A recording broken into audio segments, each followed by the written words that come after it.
तुलसीदास जी ने मानस में शुरुआत की है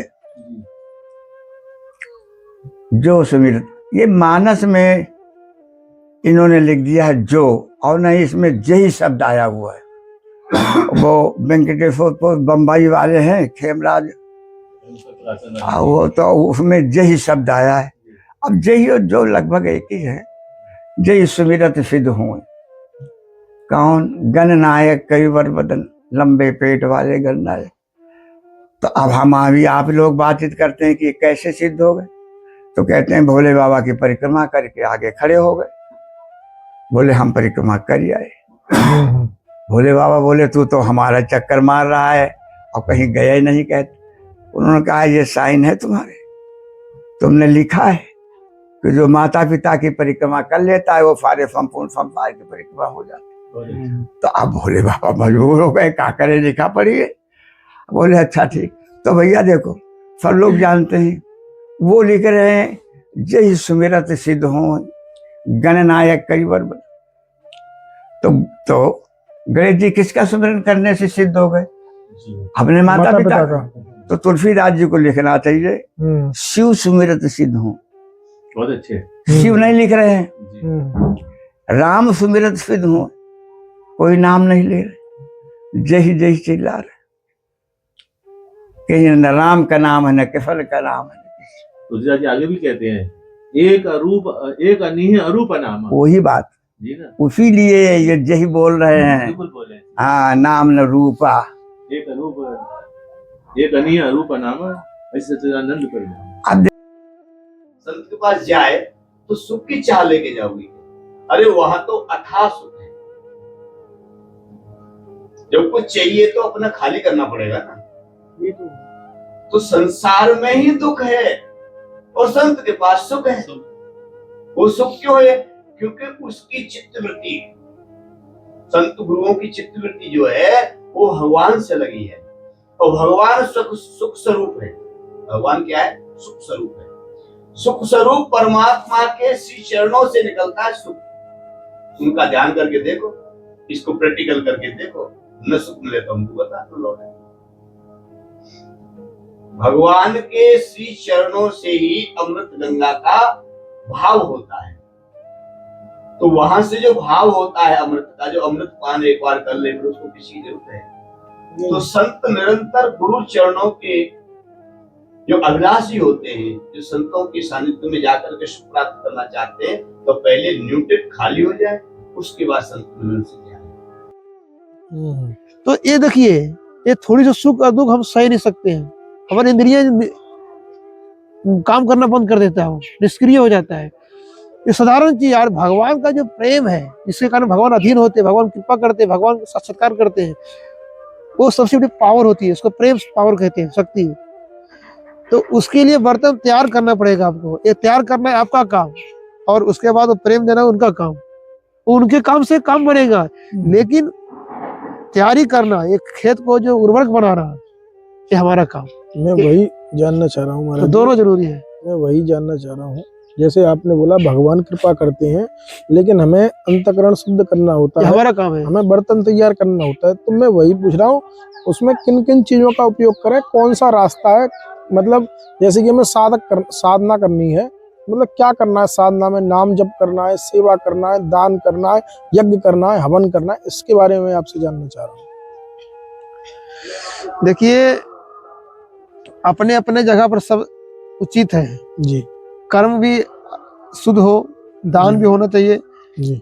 यहाँ तक बताया है भागवत में।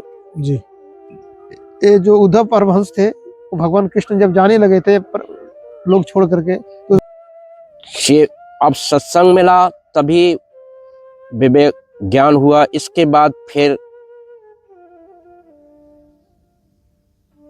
सेवा हम तभी तो करते हैं जब उसका महात्म समझ में आ जाता है। तो सत्संग के द्वारा ही सब संभव है।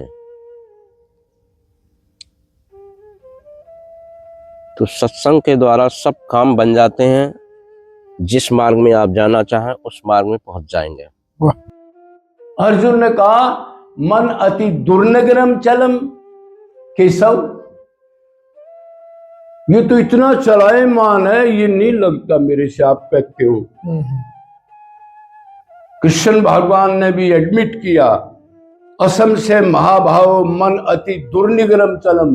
बिल्कुल ठीक कह रहे हो। हवा में तो किसी साधन से हवा को कोई आसमान में रोक दे, मन को नहीं रोक सकता। योगी ज्ञानी विश्वामित्र 60,000 साल तपस्या करने वाले, समाधि लगाने वाले, सोबरी ऋषि पानी में ही समाधि लगा लेता था, मन नहीं रुका। और वेदव्यास का क्या नाम था पिता का? पराशर। हाँ, इतनी भारी दूब खा के रहते थे, विषयों से उपरति नहीं हुई, मन काबू में नहीं आया किसी का भी। ऐसा इतना आसान नहीं है कि हम सब भगत बन के चल के माला टांग के, ना ना ना ना, तलवार की धार पे चलना है, भागवत कहती है। नंगे पैर तलवार की धार पे चलना है। शुरू की बात बता रहा हूं। भाव साधना भक्ति की, भाव भक्ति में एक बार चस्का लग गया, फिर तो आनंद मिलने के बाद आपसे हटा नहीं जाएगा। जब तक नहीं मिला ये छोड़ना पड़ रहा है। इसके बीच में बहुत दुर्गति होती है साधक की। सबसे पहले तो बुराइयों का त्याग करना है। मैंने आपसे ये पहले सबसे पहले यही बताया कि बुराइयों को निकालना है हमारे अंदर से। आप बुराइयों को निकालिए, अवगुणों को निकालिए, आपके अंदर अच्छाइयां अपने आप परमात्मा भर देगा, अपने आप, है ना। अच्छा, बुराइयों को निकालना है, ठीक है ना।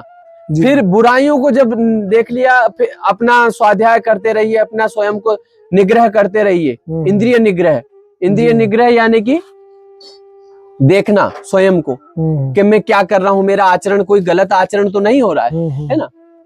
तो वो देखना है।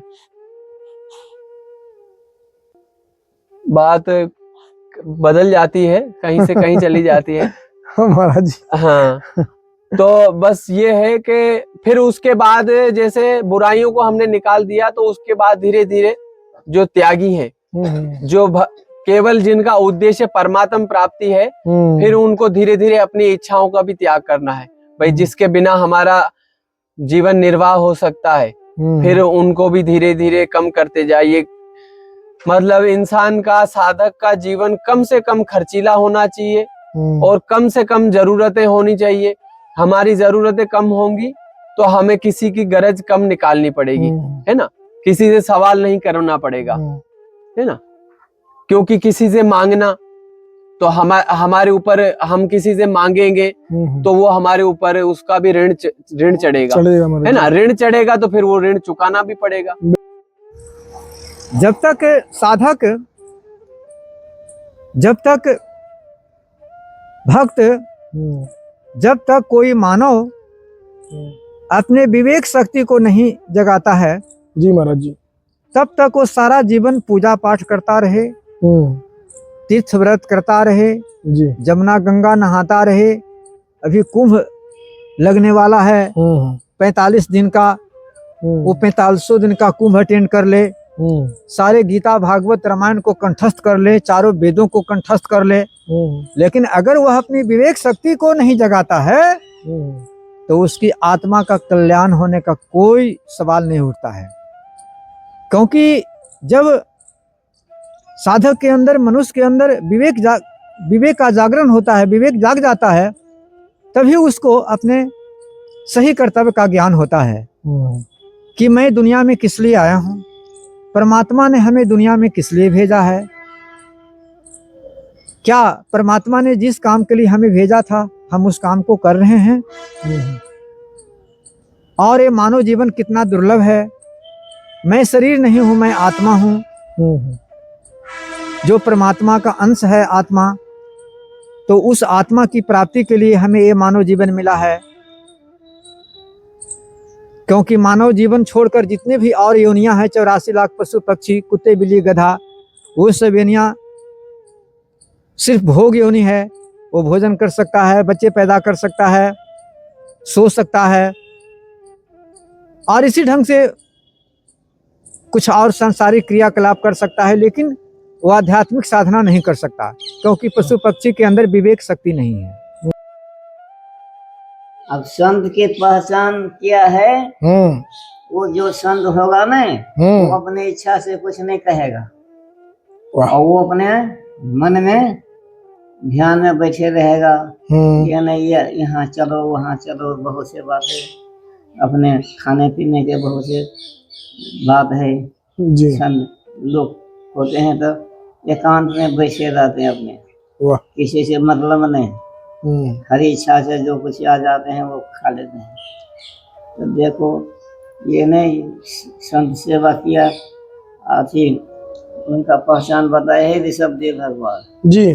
संत वही, देखो जो किसी से कोई प्रसन्न नहीं करता है, अपना भजन में लगे रहता है। अब ये नहीं, अब बड़े बड़े आजकल नाम चला रहे। यहाँ जगत गुरु कौन था? जगत गुरु देवकी नंदम परमानंदम स्वयं कृष्ण जगत गुरु। और हम साधु हो गया है, अब हम भगवान के बराबरी करते हैं। तो भगवान के बराबरी करने वाला के भगवान तक किसी युग में नहीं मिलेगा। कृष्णम वंदे जगत गुरु। हाँ, कृष्ण वंदे जगत। तो इसलिए से नाम प्रतिशत चलाना, अपने अपने अति करना, ये सब तो भगवान है, अपराध है। सदगुरु ही जीवन का परिवर्तन कर सकता है, अन्यथा किसी में दम नहीं है कि मनुष्य के जीवन को वासना मुक्त कर सके, बदल सके। और जो लोग गुरु का महिमा नहीं जानते हैं, गुरु का महत्व नहीं जानते हैं, वो लोग एकदम पशु की तरह है। पशु बिल्कुल पशु से भी नीचे।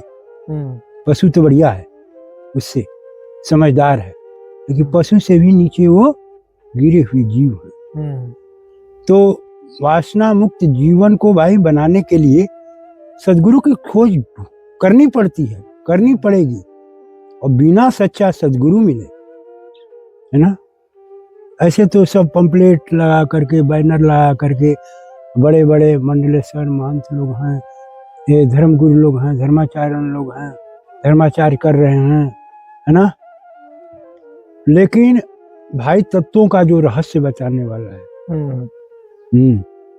जो वास्तव में वासना मुक्त करने वाला है, वही सदगुरु हो सकता है। वासना मुक्त का मतलब जीवन परिवर्तन। वासना मुक्त हो जाएगा, जीवन परिवर्तन हो जाएगा। परिवर्तन, वो आत्मा नए जीवन का शुरुआत करती है। कब? जब कोई सदगुरु मिल जाता है जीवन में, तब ना जी महाराज जी। वो जीवन है कि जैसे ये तो जन्म लेकर आए हैं यहाँ मृतलोक में, जन्म लेकर आए हैं तो कर्म ही बताए गए हैं। वो भी अगर जीव यहाँ आए हैं 84 लाख योनि, सबको कर्म ही बताया गया है, क्योंकि ये मृतलोक है जी। 3 चीज है, आकाश है, पाताल है, पृथ्वी है ना जी।